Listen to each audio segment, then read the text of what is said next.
마르키아노스로부터 서양 의학이 태동하던 시기, 동양에서 또 하나의 의학이 발전하고 있었습니다. 폭우로 강물이 범람한 땅, 황허는 평야를 만들고 땅을 비옥하게 만들었습니다.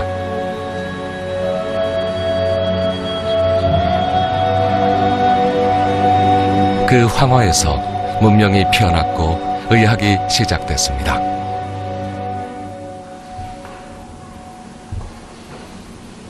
지금으로부터 3000년 전 고대 사회의 흔적이 새겨진 문자, 갑골 문자입니다.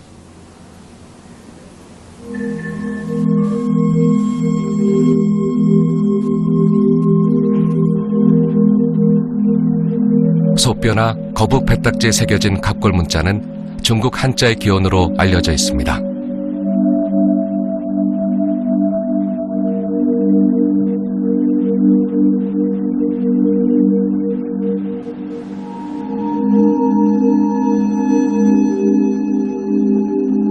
수천 년이 지난 지금도 그 형태를 짐작할 수 있는 단어들이 있습니다.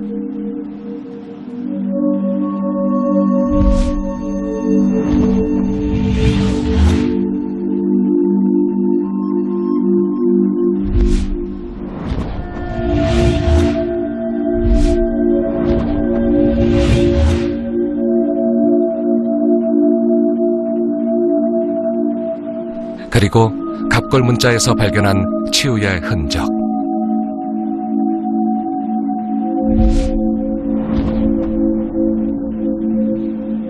침상에 누운 환자가 땀을 흘리는 모습. 바로 병질자입니다.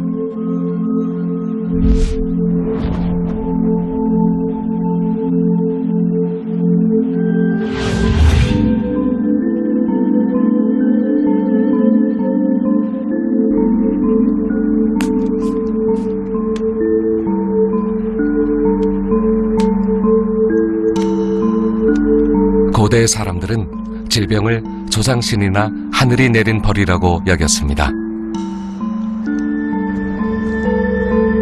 제사를 드려 병을 낫게 하는 방법을 묻고 그 내용을 갑골에 기록했습니다.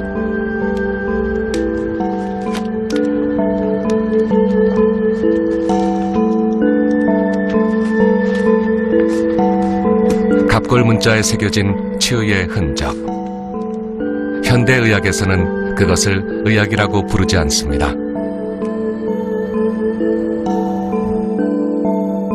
생명을 이해하려는 노력이나 몸을 바라보는 어떤 시선도 찾을 수 없기 때문입니다.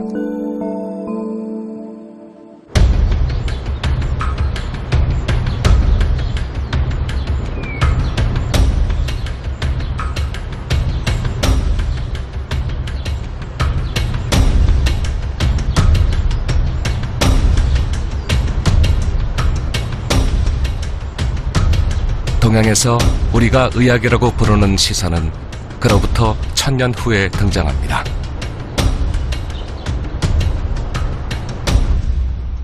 동양 역사상 최초로 탄생한 통일국가 진제국. 주나라를 멸망시키고 천하를 제패한 진의 시황제는 유독 검은색을 선호했습니다.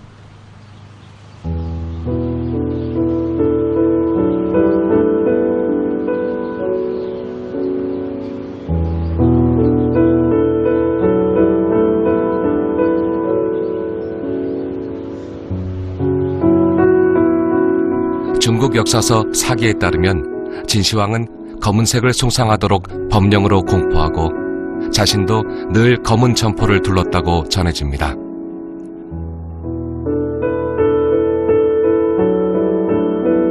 검은색은 진시황이 세상을 바라본 시각과 관련이 있습니다. 불을 숭상한 주나라의 흔적을 지우기 위해 오행에서 물을 상징하는 검은색의 기운이 필요했던 것입니다. 这个阴阳五行呢，我跟你说啊，阴阳五行是我们中国人认识事物或者做事的一种方法，一种思维。它可以用在这个整个社会也好啊，经济也好啊，对不对？可以用在很多方面。它只不过我们医学特别中医学里面，对不对？把阴阳五行作为我们这个医学里面的一种什么呀？一种认识问题的方法，解决问题的一种手段。 중국 역사상 가장 오래된 의학서 황제내경. 동양의학의 고전으로 꼽히는 이 책에서 동양의학이 인간의 몸과 세상을 이해한 시각을 알 수 있습니다. 대표적인 것이 장기의 에너지를 공급하는 기혈.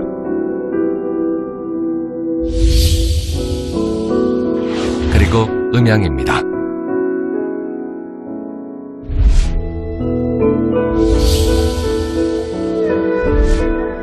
황제내경에서는 음양이란 천지의 길이자 만물의 근본이며 변화의 모체라고 말합니다. 그래서 질병을 고치는 데도 음양의 기준을 둬야 한다고 합니다.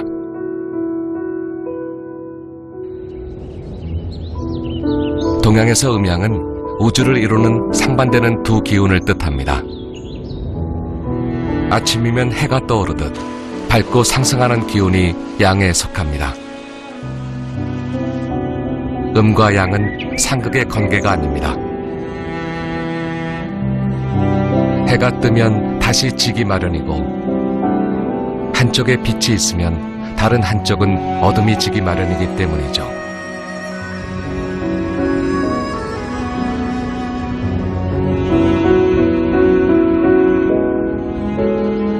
동양인들에게 자연은 음과 양의 순환으로 나타나는 현상이었습니다.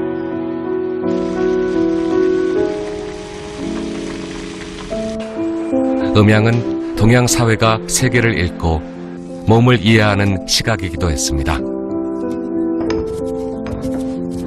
음양의 조화와 균형이 건강의 기초라고 본 것입니다.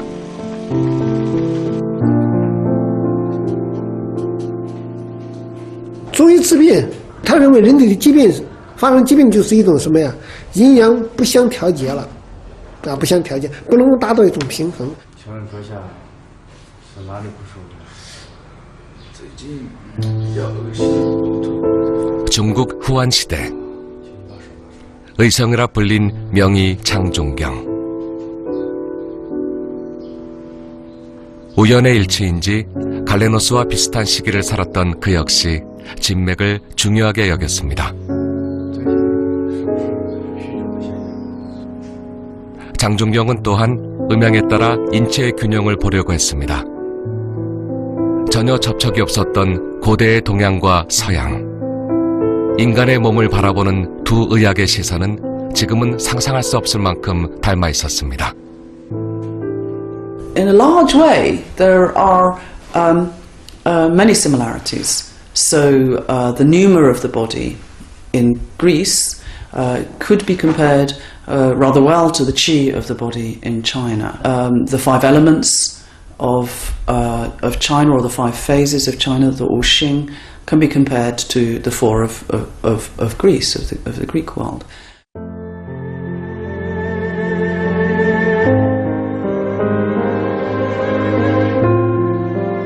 역사가 어느 방향으로 흐를지는 쉽게 단정할 수 없습니다.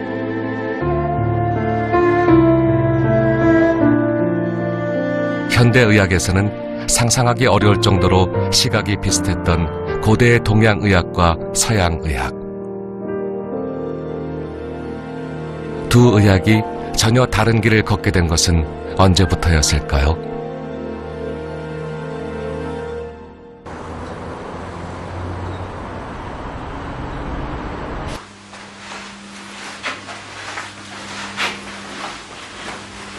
비슷한 시기에 각각 동양과 서양에서 그려진 두 장의 그림에서 답을 찾을 수 있습니다.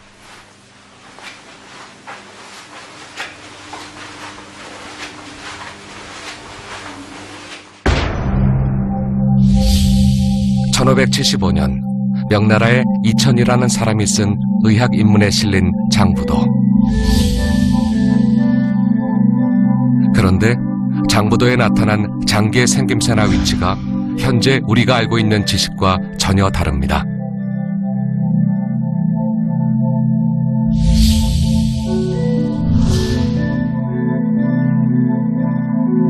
한편 비슷한 시기 서양의 해부학자 베살리우스가 쓴 책에 실린 해부도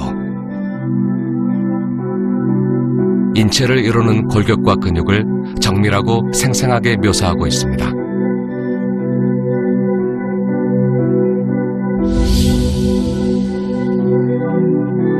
장부도와 해부도 이 두 개의 인체 그림은 동양의학과 서양의학이 몸을 바라본 시선의 차이를 확연하게 보여줍니다.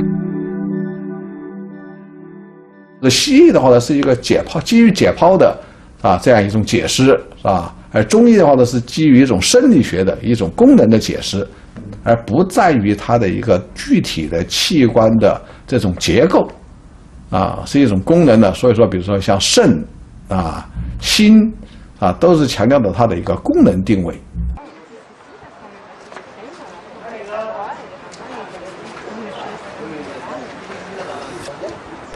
정치와 권력의 중심이었던 자금성. 자금성의 황색은 오행의 원리 중 통치자의 색입니다. 새해를 맞은 자금성 풍경을 그린 만국 레조도. 자금성의 중심에는 절대 권력자가 있습니다. 그 아래의 조정 대신들이 백성을 통치하는 형태는 동양의 전반적인 정치 구조입니다.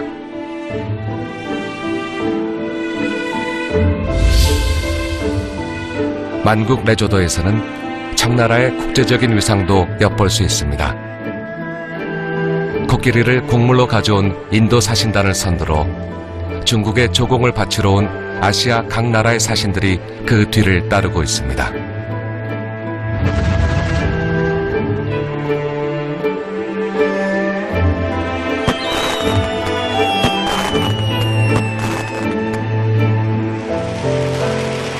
당시 국력이 절정에 이르렀던 청나라. 변화보다는 사회 구조를 지키는 데 집중했습니다. In Europa haben wir nie länger als 300 Jahre dieselbe politische Struktur gehabt. Das Zentrum vom Griechenland nach Alexandrien, nach Rom und dann im Mittelalter hat ebenfalls alle 2-3 Jahrhunderte gewechselt. In China haben wir ja nicht den Anreiz, aus der antiken Theorie auszusteigen. Das heißt, oben ist ein Kaiser und der Kaiser hat die Aufsicht über eine große Bürokratie. Unten ist die Bevölkerung, die wird regiert. Da hat es nie einen anderen eine Alternative gegeben. 18세기 말인 1793년 독립적으로 발전하던 두 세계가 만납니다. 제국주의로 팽창하던 영국의 특사가 동양의 절대 강국인 청나라의 황제를 방문한 것이었습니다.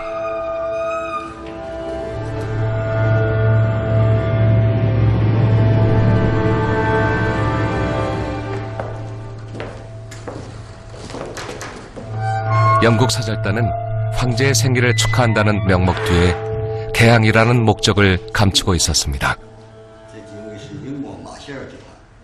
所以也象征了给这个乾隆皇帝祝寿啊，那只是其中的一个托词。整个使团呢，由这个马格尔尼正使、副使是斯当东，还有这个斯当东的儿子小斯当东。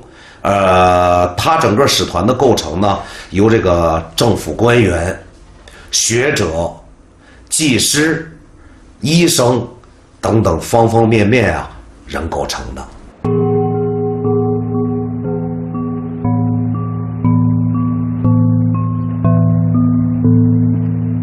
영국의 사절단 안에는 의사인 닥터 길란도 있었습니다. 당시 제국주의 시대의 서양 의사들에게는 다른 임무가 주어지기도 했습니다. Which was to try to show the superiority of Western culture through medicine. If the emperor or any number of the emperor's entourage or his family was sick and the doctor was allowed to treat them, and if the doctor treated them successfully, then it was usually a way of ingratiating the expedition with the local ruler. 영국 사절단이 중국에 머무는 동안 길란에게도 서양 의학을 과시할 기회가 찾아왔습니다.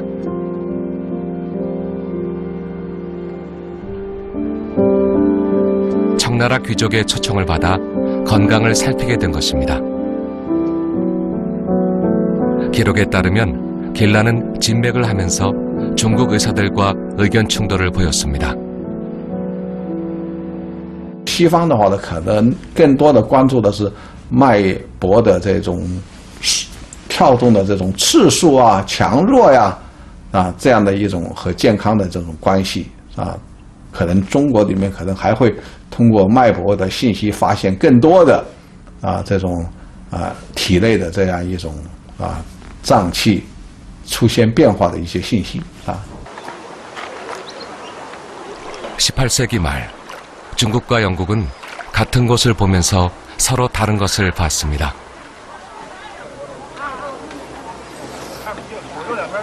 동양의학과 서양의학의 서로 다른 시선의 차이가 드러나는 순간이었습니다.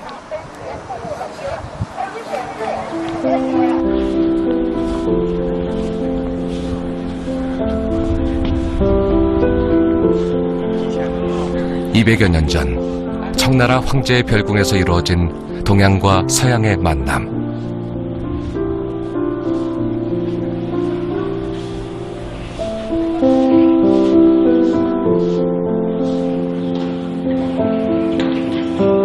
서양이 동양 세계를 바라보던 부정적인 시각을 다시 한번 확인하는 계기가 되었습니다.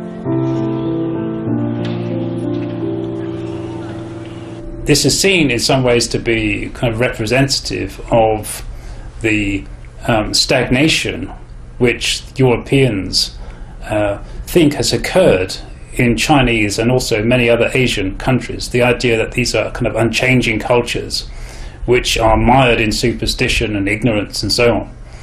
And so these two things come together to open up a gulf between Western medicine and Eastern medicine. 바다는 새로운 세계로 나아가는 도전의 영역. 중국 남부 해안과 맞닿은 광저우는 개항의 상징입니다.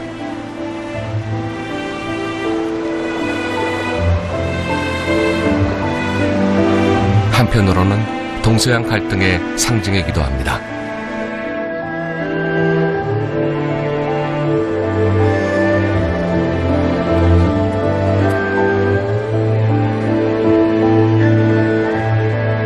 동아시아를 대표했던 중국은 유럽 제국주의의 상징인 영국을 맞아 이곳에서 전쟁을 치렀습니다.